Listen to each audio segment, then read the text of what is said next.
Bloomberg Audio Studios. Podcasts, radio, news. You're listening to the Bloomberg Balance of Power podcast. Catch us live weekdays at noon and 5 p.m. Eastern on Apple CarPlay and Android Auto with the Bloomberg Business app. Listen on demand wherever you get your podcasts or watch us live on YouTube. It isn't a quiet Friday here in Washington. It seems we never get to have one of those these days, even ahead of a holiday weekend, at least while President Trump is active on Truth Social with new threats of tariffs. 25% potentially on Apple if they don't make their iPhones in the United States, and 50% being threatened to be implemented on all goods coming out of the European Union next Sunday. As the president on Truth Social, Joe, describes the European Union as having been very difficult to work with on a trade deal, and he says discussions with them are going nowhere. Yeah, Scott Bessent has made similar remarks here. Interestingly, the European Union's trade chief will have a call today with Jamieson Greer. That's set for later this afternoon, according to a European Commission spokesperson. So you wonder if this is bluster ahead of a meeting or if we're really trying to get the gears turning on something here that could land at 50%. We may be buying more wine this weekend ahead of that taking effect. Yeah, well, remember when he was threatening a much higher than 50% That's correct. I think it was 200. Tariff on wine and champagne? Maybe Yes. we're negotiating with ourselves at this point. Let's go to the White House to get details on this. Bloomberg's Tyler Kendall is on the North Lawn with more. Tyler? Yeah, hey Joe. Well, this really is setting the tone ahead of this call that we're still expecting to happen between the EU's trade chief and the USTR Jamieson Greer. Keep in mind that earlier this week, Bloomberg News had reported that the EU floated a new proposal to the US when it came to trade, including that both countries could gradually lower their tariffs down to zero when it comes to certain agricultural products and industrial goods. Appears, though, that really wasn't enough to move the needle here. As President Trump outlined this morning, he thinks that no progress has been made in terms of trade talks with the European Union. And there's a few different complicating factors. In fact, the Treasury Secretary Scott Bessent outlined one of them earlier today on Bloomberg Television, saying one of the biggest issues is that the EU has to negotiate as a bloc. I think the president was getting frustrated with the EU. You know, the problem with EU, I've said several times, they have a collective action problem. There are 27 countries. They all have different needs. The Germans, they are interested in cars, the French in agriculture. So, and then you have Brussels negotiating with them.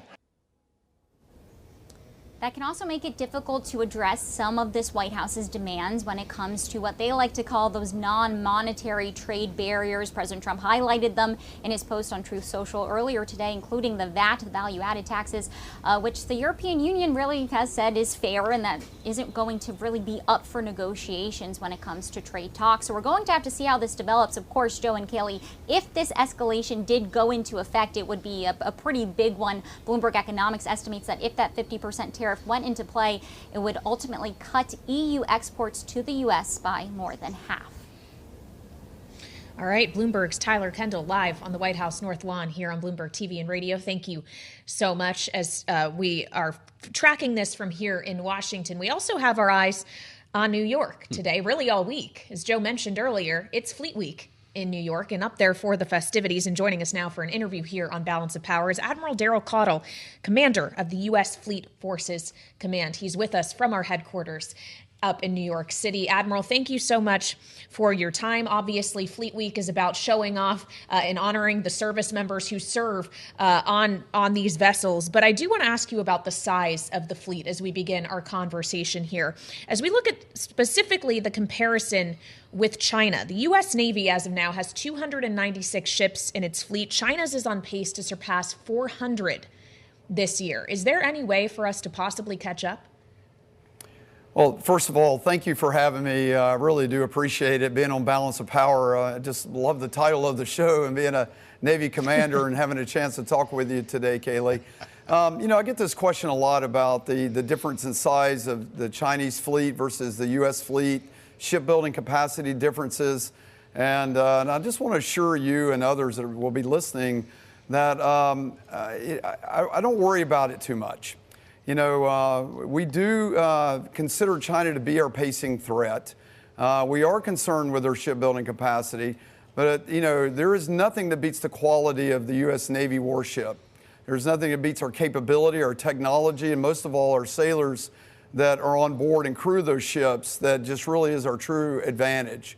So while we are playing a bit of catch up on shipbuilding capacity, I don't think a strategy for the U.S. should be trying to match that.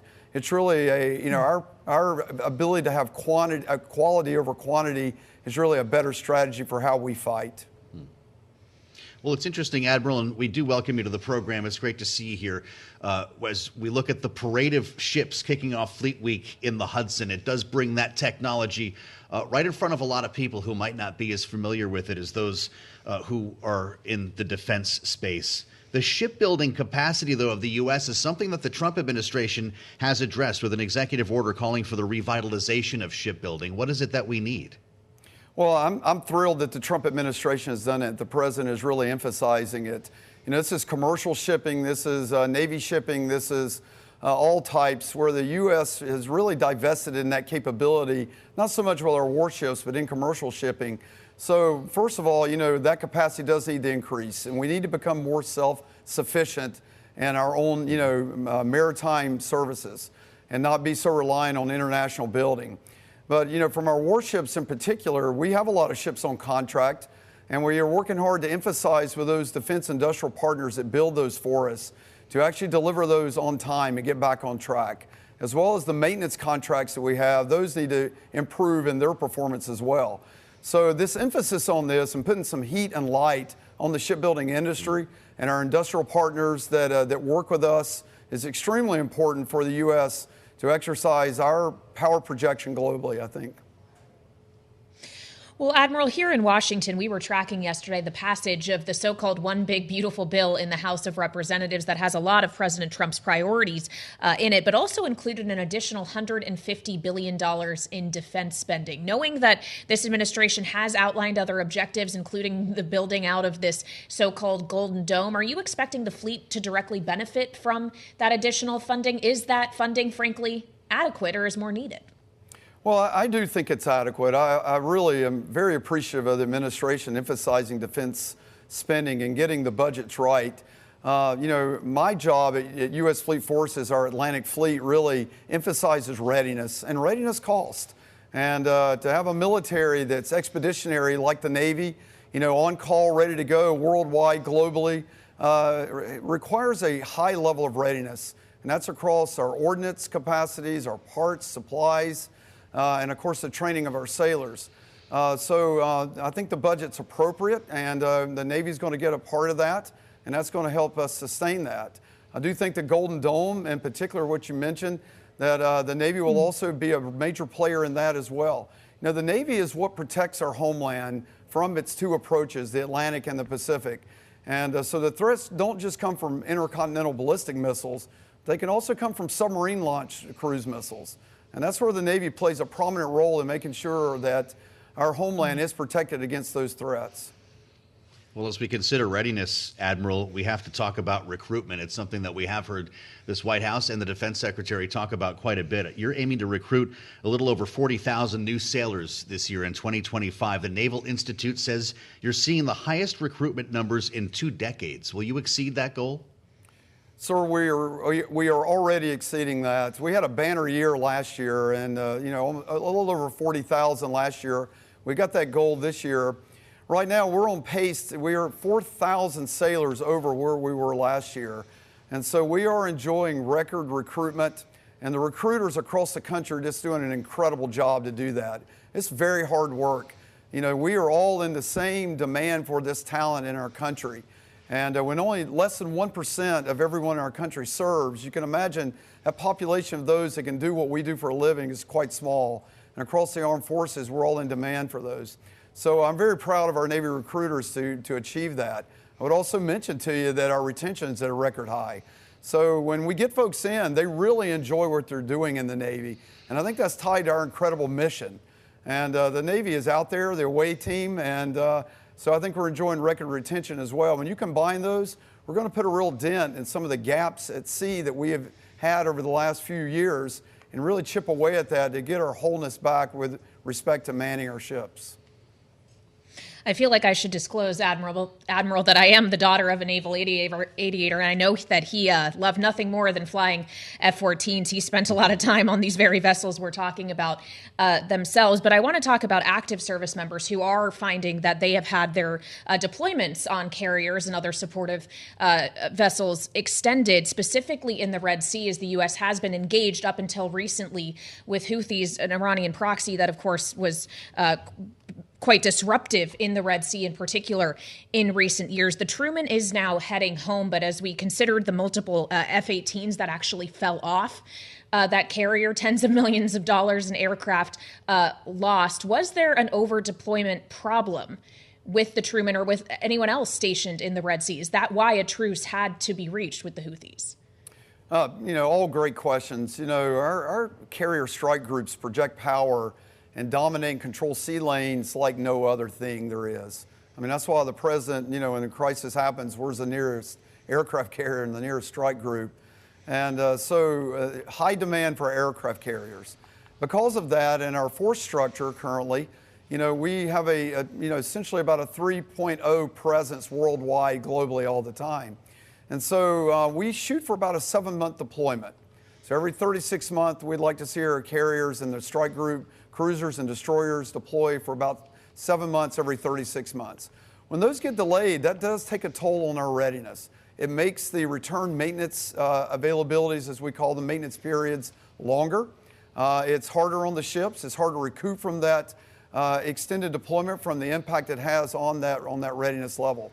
It impacts people's lives as well. People think they're coming back at 7-month point and they get back at the 8 and 9-month point. They had weddings planned and trips planned and that kind of thing. So there's quality of life impacts as well.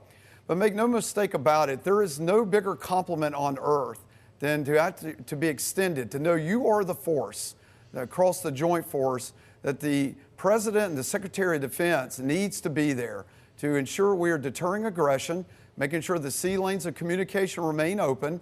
And these sailors willfully and understand that. We communicate that to them, and they put their life on hold to do those extensions. Regarding the loss of aircraft on board, the extension of the Truman those are not related in any way. When you fly thousands of combat sorties, on occasion there are going to be material failures. There are going to be things that happen in real combat that's happening in the Red Sea. It's going to result in some combat losses of those aircraft. And when those happen, and if there's human mistakes, they get thoroughly investigated. We look hard into that. We hold people accountable if that's necessary. But most importantly, we learn.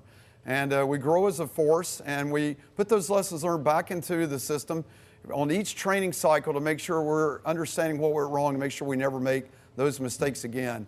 And I don't want you to think that being extended had anything to do with the loss of the F-18s. Well, we appreciate your answering that question, Admiral. They've been busy out there, certainly, according to the Pentagon and what you're telling us now. A massive drawdown in missiles specifically and rockets. What do we need? How much have we expended, and what do we need to replenish the munitions used against Yemen?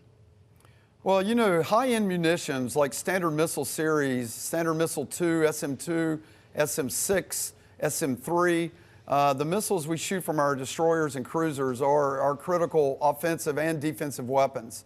And they're expensive, and we like to make sure when we expend one of those that it's against a target that really it required that level of capability to take out. So because of that, when low-cost drones are being shot at our ships, one-way UAVs, if you will, we want to make sure we have matched the right response capability weapon system against that threat. So the Forward Strike Group, which is about to replace the Truman, it's still finishing up its final deployment preparations. We'll be deploying with a couple new missile systems. You can think about missiles about the size of a Hellfire missile. There are 2 program of records called the Caudle and the Roadrunner missile systems that will be on our destroyers. That missile is significantly cheaper, has great standoff capability. It'll be the first time we've employed them, and that strike group will be certified to actually use that weapon system. Now what that does is saves our main weapons battery. And so the offensive weapons that we're having to use typically to defend ourselves won't be as needed. So we're really happy about that. It's more cost effective, it's more appropriate, and the ship's captains have a lot of confidence they can defend them ships properly with a lower cost weapon system. Really interesting, Admiral. Daryl Caudle with us live from World Headquarters in New York. In Manhattan for Fleet Week. He's the commander of the U.S. Fleet Forces Command. Admiral, really great pleasure to talk with you. We'd love to do it again at some point here on Bloomberg. And congratulations to the more than 1,000 midshipmen graduating the Naval Academy today, just up the road from where we are in Annapolis. Go Navy. Well, with the daughter of a naval aviator. I'm Joe Mathieu. Did we learn a lot there? That was pretty good. Yeah, it was a great conversation, and we still have more of them ahead here on Balance of Power on Bloomberg TV and radio. You're listening to the Bloomberg Balance of Power podcast. Catch us live weekdays at noon and 5 p.m. Eastern on Apple CarPlay and Android Auto with the Bloomberg Business app. You can also listen live on Amazon Alexa from our flagship New York station. Just say, Alexa, play Bloomberg 1130. The Treasury Secretary Scott Bessent telling Bloomberg earlier today that we could see a number of trade deals in the coming weeks, but perhaps President Trump isn't convinced one of those will be the European Union, as he today threatens a 50% tariff on the EU effective June 1st and says discussions with them are going nowhere. This was quite the deep dive with the Treasury Secretary. They spoke for about a half an hour, talked about a lot of what's happening in Washington right now. But we do want to bring you into the conversation specific to tariffs, because it was today that President Trump threatened this 50% levy against the EU. Reaction from the Treasury Secretary. Let's watch and listen. We have substantial revenue coming in now, and there is, at some point, there's an equilibrium rate, let's call it a Laffer curve, for tariffs. And I think we will reach that rate. The other thing that's happening is a lot of their tariff barriers or non-tariff trade barriers. A lot of these non-tariff trade barriers are coming down, so friction's decreasing there. And again, because we don't know where these tariff negotiations are going to end up, they won't end up being scored. But it's several $100 million a year, several $100 billion a year of revenue that will be used. For every $100 billion, that's $100 billion less of bonds that Treasury has to issue. When you talk about uncertainty and getting more certainty because of the tax bill, some of the uncertainty, a lot of it is because of tariffs right now, because we're not exactly sure where we're going to end up. Do you have a sense when the economic community, the business community, will get better certainty on tariffs? Well, we've done the 90-day pause. As I mentioned several times, we have 18 important trading partners. So what everyone should really focus on are those. We've done a deal with the UK. My sense is over the next couple of weeks, we're going to have several large deals announced. We have put a pause and a 90-day pause with China. I expect that we will be negotiating in person with them again. And then the president today, when we initiated the pause and the 10% are moving down from the April 2nd rate to the 10% level was contingent on countries or trading blocs coming and negotiating in good faith. And I think the president was getting frustrated with the EU. The problem with EU, I've said several times, they have a collective action problem. There are 27 countries. They all have different needs. The Germans, they are interested in cars, the French in agriculture. And then you have Brussels negotiating with them.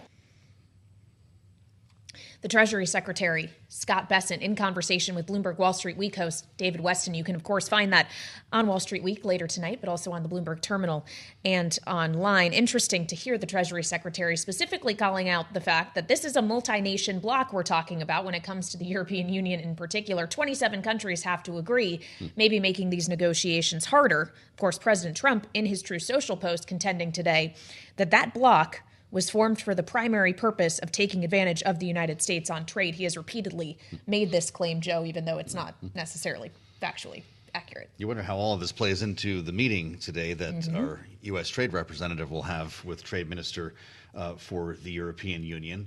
That'll take place apparently this afternoon. A lot of this is said to be bluster or a negotiating tactic. Now we're at 50%. We'll see where we are tomorrow. The markets seem to be taking this so far in stride.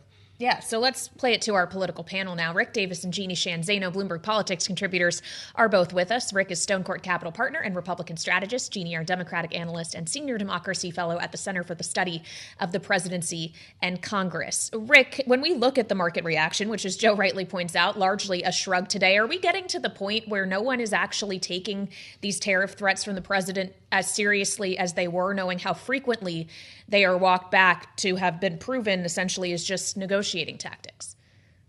Yeah, I think to a large degree, the shock appeal to the market is over. There is a sensibility that what Donald Trump says on day one is not necessarily what goes into effect day 90.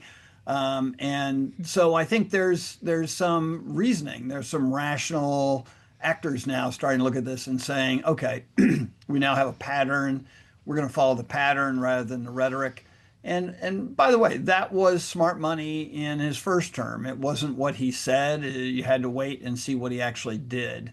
And so I think we're just sort of now relearned the Trump cycle, and people are starting to adjust to that. I would say what's interesting about the latest conversation with the secretary is this notion that they're now applying sort of the Laffer curve to tariffs. Arthur Laffer, popularized in the Reagan administration for his work around tax cuts, is basically got the theory that there's a certain level of tariff that gets you the most revenue. And so the question is, what do we think those levels are? And is that what Donald Trump is trying to achieve?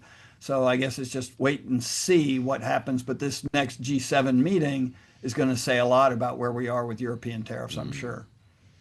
What do you think about this, Jeannie? It's not a very useful negotiating tactic if it's not taken seriously. Wall Street is giving its answer here.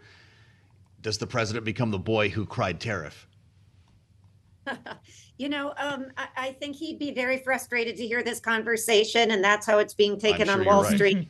And I think one of the dangers with Donald Trump is he will frequently do what you don't expect him to do. So he very well could pull the trigger on some of this. I think it's very curious, though, and interesting that when Giorgia Meloni was over here, not just a few weeks ago, as the representative of the EU bloc, we really believed that those conversations were going well, but we can hear both from the president and also Scott Bessent that they are frustrated. And of course, as we all know, when you are negotiating with a federation, states with wildly different interests, it is very, very complicated, but it's hard for me to believe that either Scott Bessent or the president could be surprised that Germany and France and Italy and all the other EU countries have very different interests. That's what makes this complicated, and which is why most people don't pull the trigger on this kind of thing and then negotiate.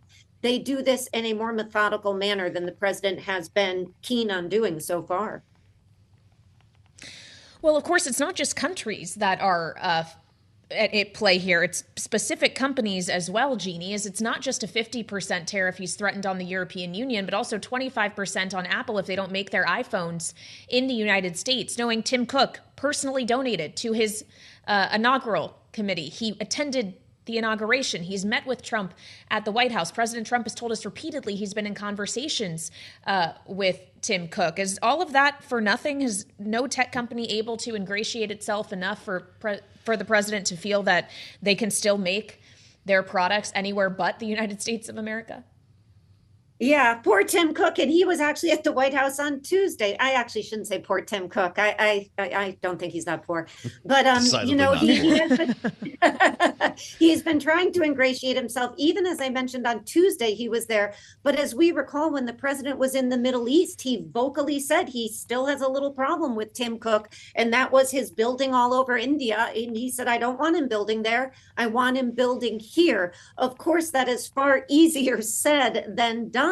And so, I think the question now is, does Tim Cook, do Apple try to wait out this president? Because the idea that they could move manufacturing over here and kick it up in the way the president and, people like the Commerce Secretary would like to see is very, very difficult to believe. In fact, some of the reports say that if that happened, we'd all be paying $3,500 or more for an iPhone. I can't do it, Kailey. I just can't do it. So please don't do that to us. We talked to Bloomberg's Mark Gurman about this, our Apple reporter who's dropping more scoops than anybody on this company, wouldn't even try to put a number on it.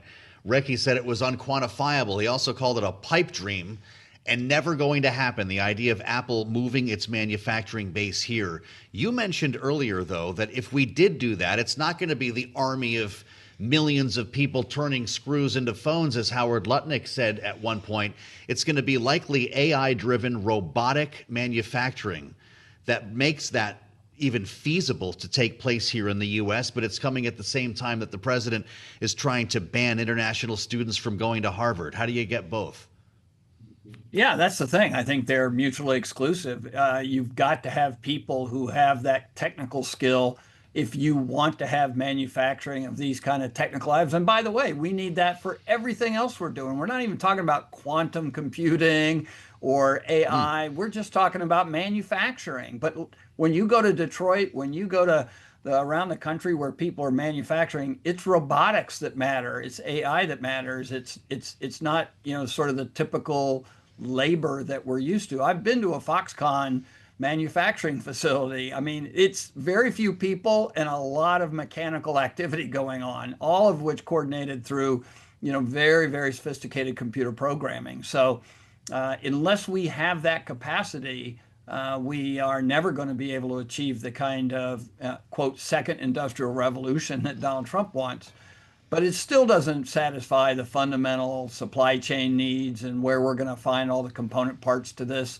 So we are a long way away from putting up a sophisticated and well-equipped and supplied Apple manufacturing facility here. But look, what Tim Cook has learned is you can rent Donald Trump, but you can't buy him. Wow.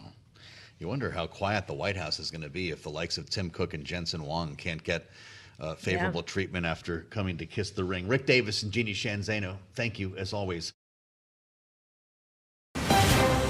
You're listening to the Bloomberg Balance of Power podcast. Catch us live weekdays at noon and 5 p.m. Eastern on Apple CarPlay and Android Auto with the Bloomberg Business app. Listen on demand wherever you get your podcasts or watch us live on YouTube. Welcome to the Friday edition of Balance of Power. It's great to have you here at the threshold of what I hope is a long weekend for you. Memorial Day weekend straight ahead. And if you're a lawmaker, you're just getting home, reconnecting with the family, marching in parades, maybe holding a couple of town hall meetings. I don't know. We'll find out because there'll be plenty of tape next week if they do. As the reconciliation bill, or the big beautiful bill, goes from the House to the Senate, we've been talking about this for a couple of days. It was this time yesterday. We had just the recent passage of the bill in the House, and now a lot of questions about what the Senate will do after this very careful balancing act. Mike Johnson threads the needle again, only to have the whole thing torn up in the Senate, or so they say. We're going to find out together. There are Republicans in the Senate who don't want the cuts to Medicaid spending, who oppose the repeal of IRA clean energy tax credits. Some of them want deeper spending cuts. Ask Mike Crapo. He wants the tax cuts to be permanent. That's going to cost more. Nobody likes the SALT cap, we keep hearing. And so what it will be like this weekend to be a lawmaker back home, as we said, maybe going to the local barbecue, hearing from voters on this, knowing that a lot of things just agreed upon could soon change. Really delighted to let you know that the chairman is with us here on the Friday edition to talk this out, a man who knows a lot more about holding the gavel than most people walking the earth. Patrick McHenry, the former chair of the House Financial Services Committee, former Speaker Pro Tem, Bloomberg contributor, I'm proud to say now. Congressman, welcome to the family. I haven't had a chance to say that. That's really exciting for us. You. Are you a gas or charcoal guy? Gas out of convenience, but if I had more time, charcoal. The right answer. What about you? What is it going to be like for Republican lawmakers going home? Will they be celebrated in their home districts for getting this done? Largely, yes. The fact that this was such a grueling process made the outcome even more joyous for Republicans and the Republican base. This is a set of aggressive spending cuts over the 10-year window that this bill is written for. It extends the Tax Cuts and Jobs Act, President Trump's first-term key domestic initiative. That really gave him the the economic narrative that led him back to the presidency in the second term. So, key to the Trump narrative and a massive success for the president's leadership team in the House of Representatives, Speaker Johnson and Scalise and Emmer, and the work that they put in with Chairman Jason Smith in the House. So, I mean, a real kudos to them on pulling off what was an arduous, difficult, narrow outcome, but a decisive one. Yeah. A rabbit out of a hat, I keep hearing. You know what it's like, though, Congressman, to sit in the House and look next door to the Senate and wonder, well, God, what are they going to do? And do they care about the balancing act, the feat that we just pulled off? You heard the list I just ran through, from Medicaid to the IRA to SALT. What kind of changes do you really expect? Well, so the SALT cap is purely a House initiative because there are no Republican senators that represent states where the SALT deduction is a driving political force. The balance of power in the House for Republicans are Republicans from blue states like New Jersey and New York that were instrumental in crafting the SALT compromise to raise the $10,000 cap to $40,000. There's no science behind it. There's art, and the art of the possible in legislating. You're also going to see serious play with the Biden era clean energy tax credits. You saw this with nuclear. Nuclear has a very long runway before that's sunsetted. It's a very popular tax credit to get more nuclear options in our electricity grid. But the other initiatives have different phase outs because of the political potency in Republican members' districts that voted for this bill. We're going to see the Senate with a different set of equities on those tax credits. Right. There's going to be a lot of play there. There's going to be a significant amount of play for other provisions related to SALT, like how pass-throughs use the SALT deduction or are able to use the SALT deduction. You're going to see significant movement in sort of a secondary set of tax issues for corporations. So there's a lot of play here, but I think about 80% of the bill it will be the same before this goes to the president's desk. Okay. Overall, all right, that's a good number. Yeah. Well, all right, that's great. Patrick McHenry says 80% of the bill. Does Chip Roy vote for that? Well, what I'm saying is 80% will be the same. The Senate will accept that. So, okay, got it.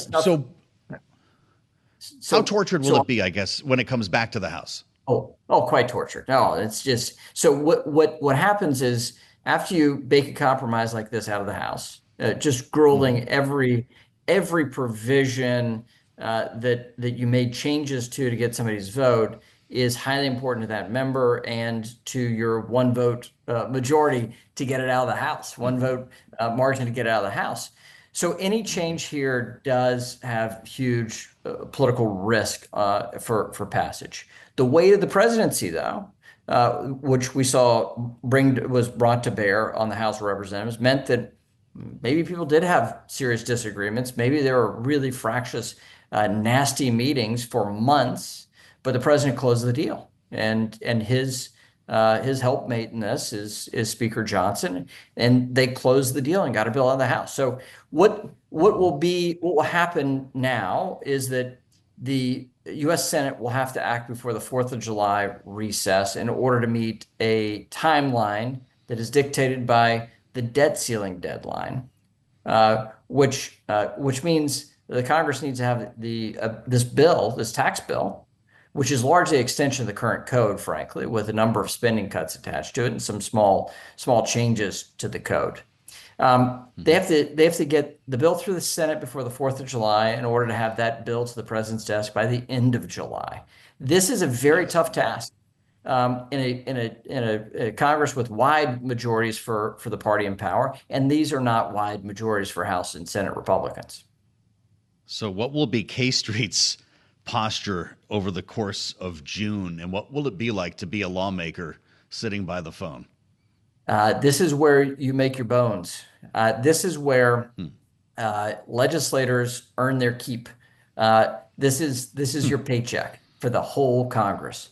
You got to get the president's signature legislative item through the Congress with with the main points of his domestic agenda. The defense plus up is a big part of this conversation in this bill, and the spending cuts and all the tax provisions that the president pledged in the campaign are in this bill. It is go time. And if you're a lobbyist on K Street, you're not making summer plans because your summer just got sucked away by the House and the Senate grinding this thing out, and it will be a hell of a nasty grind. Wow. What's the moneymaker on K Street? Is it the clean energy tax credits, the incentives? I think, yes, I think that's a huge driver of the conversation, serious driver of the conversation. There's so much that the Biden administration put into the code, and there's so much economic interest aligned with those provisions. Some of them are being significantly used, others are not used as much, but the political potency across red states, and which will matter for the U.S. Senate Republicans, and red districts across the country. These things do matter, and frankly, they're largely popular with the voting populace and the business community. So it makes it really a challenging thing to bring fiscal discipline at the same time that you have very popular provisions. You have to take away in order to get some fiscal discipline back into this bill. As a man who's actually held the gavel, stood on the speaker's rostrum, you know as well as we do that this didn't need to just be a one-vote margin. Could have had a couple more Republicans. What do you do when you're holding the gavel and Andrew Garbarino falls asleep in the back of the room? Are you telling me nobody could wake him up?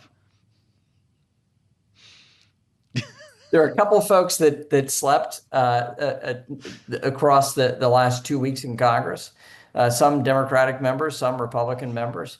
I don't begrudge them for this, but it sure is embarrassing. Sure is embarrassing. Now, having said that, yeah, but I mean, I didn't have a problem with falling asleep. I in my early going in Congress had a problem with my mouth, and I would say things that would get me into trouble. So far better to fall asleep than to say inflammatory things. Fair enough. If you're with us on YouTube, you saw a great reaction. I'm not sure anyone heard that on the radio. Congressman, do they get this done before we hit the debt limit? In other words, this will remain part of the package. Yes. And the way to think of this bill is that I mentioned this, it's an extension of the current code. They're taking as base text the Tax Cuts and Jobs Act of 2017. In 2017, we created a whole new tax regime.